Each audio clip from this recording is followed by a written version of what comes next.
Tu as cherché partout et tu n'as pas pu trouver le modeste. Shalom chers bien-aimés, je suis très heureux et très content d'être avec vous dans cette tranche de entretien spirituel qui est votre boussole, votre lait et votre nourriture consistante pour, n'est-ce pas, équilibrer votre santé spirituelle. Et par la grâce de Dieu, aujourd'hui, nous partageons sur l'histoire d'une femme, peut-être peu connue dans la Bible, et plusieurs personnes l'appellent la veuve de Sarepta. Vous savez, c'est cette femme qui a servi à un certain moment de restaurant au prophète Élie, alors qu'il quittait une ville pour la ville de Sarepta. Et par la grâce de Dieu, cette femme lui a servi à manger. Eh bien, j'ai lu l'histoire de cette femme du début à la fin. Je n'ai vu nulle part où son propre nom a été mentionné. C'était la plus grande question qui m'était posée à moi-même. Ou quel est le vrai nom de la veuve de Sarepta? Et j'ai même eu à consulter quelques textes extra-bibliques. Je n'ai pas vu une seule fois où le nom de la veuve de Sarepta a été mentionné. Et par là, j'ai compris qu'il y a plusieurs personnes, ça peut peut-être être votre cas. Plusieurs personnes se font appeler par les noms de leur faiblesse. Eh bien, la faiblesse de cette femme était simplement qu'elle était veuve. Et ainsi, vous pourrez aussi, à une certaine époque de votre vie, à une certaine période de votre vie, développer quelques faiblesses ou manifester quelques insuffisances et les personnes autour de vous commencent à vous appeler par cet identifiant comme si c'était votre nom propre. Il n'y a rien de plus gênant dans la vie que se faire appeler par un nom qui n'est pas le nôtre.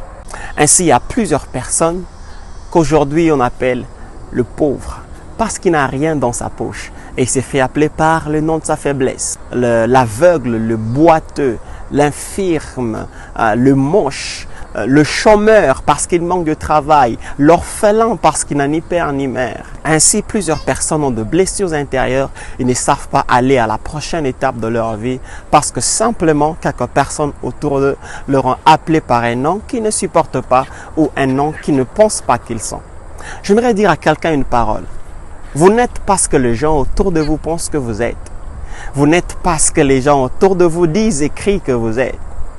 Vous êtes ce que Dieu dit que vous êtes. J'aimerais rafraîchir la mémoire de quelqu'un. Pour autant que Christ est mort à la croix, ressuscité le troisième jour, pour vous, vous êtes une valeur précieuse aux yeux de l'Éternel.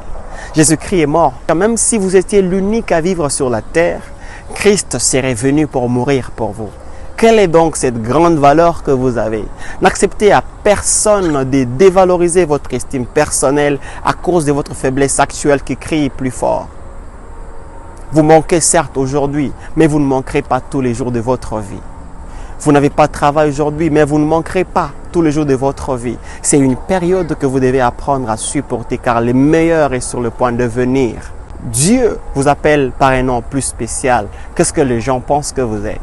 Vous êtes un champion, vous êtes un racheté de l'Éternel, vous êtes une personne merveilleuse, vous êtes une créature pour laquelle Christ est venu mourir à la croix. Ne considérez pas les mépris des moqueurs. Vous êtes quelqu'un de bien plus important, vous êtes quelqu'un de bien plus valeureux. Que le Seigneur vous bénisse et n'oubliez surtout pas de vous abonner sur notre chaîne YouTube et ainsi que Facebook. Vous ne manquerez aucune vidéo que nous posterons. Que Dieu vous bénisse et à la prochaine. Bye bye. Tu as cherché partout et tu n'as pas pu trouver le modeste.